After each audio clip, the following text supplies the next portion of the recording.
नांदेड जिल्हा व शहर काँग्रेसच्या वतीने आज हनुमानपेठ मंदिरासमोर हनुमानजीच्या दर्शन घेऊन सत्याग्रह आंदोलन आम्ही या ठिकाणी काँग्रेस पक्षाच्या वतीने केलेला आहे।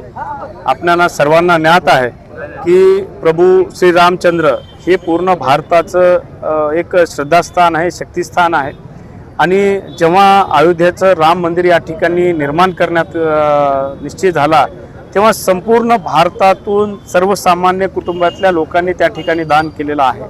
कोणी पैशाच्या स्वरूपात, कोणी नाण्याच्या स्वरूपात, कोणी चांदीच्या स्वरूपात, कोणी सोन्याच्या स्वरूपात प्रचंड प्रमाणात दान प्रभू श्रीरामचरणी या ठिकाणी संपूर्ण भारतातून अर्पण झालं। श्रीरामाचं भव्य मंदिर त्या ठिकाणी अयोध्येमध्ये निर्माण करण्यात आलं। पण आज आपण बघतोय कितीतरी करोडो रुपयांचा भ्रष्टाचार त्या ट्रस्टच्या वतीने उघड झालेला आहे।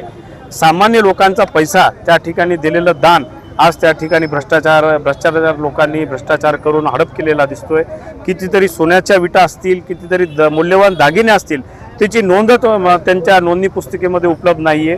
CCTV कॅमेरे त्या ठिकाणी बंद आहेत, नोंदणी पुस्तका कितीतरी पावती बुक गायब आहेत आणि मोठ्या प्रमाणात जमीन खरेदी करण्यात आलेली आहे। तिथली जी जमीन आहे ती कोणत्या भावामध्ये खरेदी करण्यात आलेली आहे आणि त्या संपूर्ण ट्रस्टचा व्यवहार त्या ठिकाणी उच्चस्तरीय चौकशी समिती नेमून केला पाहिजे, निष्पक्षपणे झाला पाहिजे, हे प्रत्येक भारतीयाची मागणी आहे। आणि त्या ठिकाणी चौकशी करून कठोर त्या ठिकाणी फौजदारी कारवाई लवकरात लवकर त्या ट्रस्टच्या कथित गैरव्यवहार करणाऱ्या लोकांवर झालं पाहिजे, ही आमची प्रमुख मागणी आहे।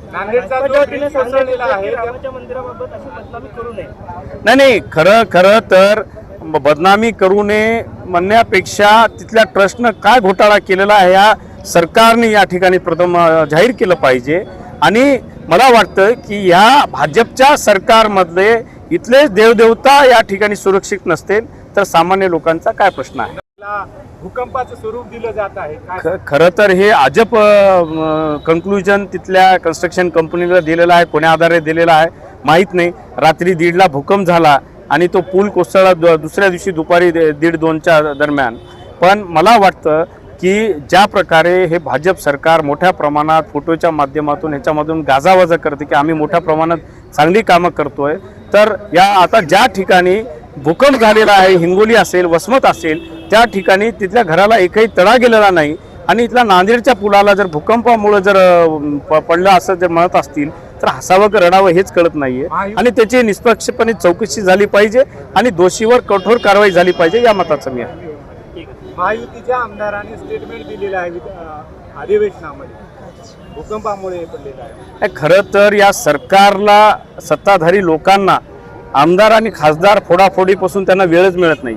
सामान्य लोकांचे काय प्रश्न आहेत, सध्या मराठवाड्यामध्ये पावसानं दडी मारलेली आहे, त्याप्रमाणे आमचा शेतकरी हवालदिल झालेला आहे, परेशान आहे। पेरलेलं पिकं त्यांचे जे आलेले या आहेत रोपटे ते कोमजून लागलेले आहेत, त्यामुळं त्याच्यावर काय उपाययोजना करता येईल या ठिकाणी पीक विम्याचे कितीतरी ट्रिगर त्यांनी बंद केलेले आहेत, याच्यावर चर्चा करण्यापेक्षा ते दुसरीकडेच नेत आहे त्या आणि फोडाफोडीच्या राजकारण त्यांना वेळ मिळत नाही असं मला माहिती आहे।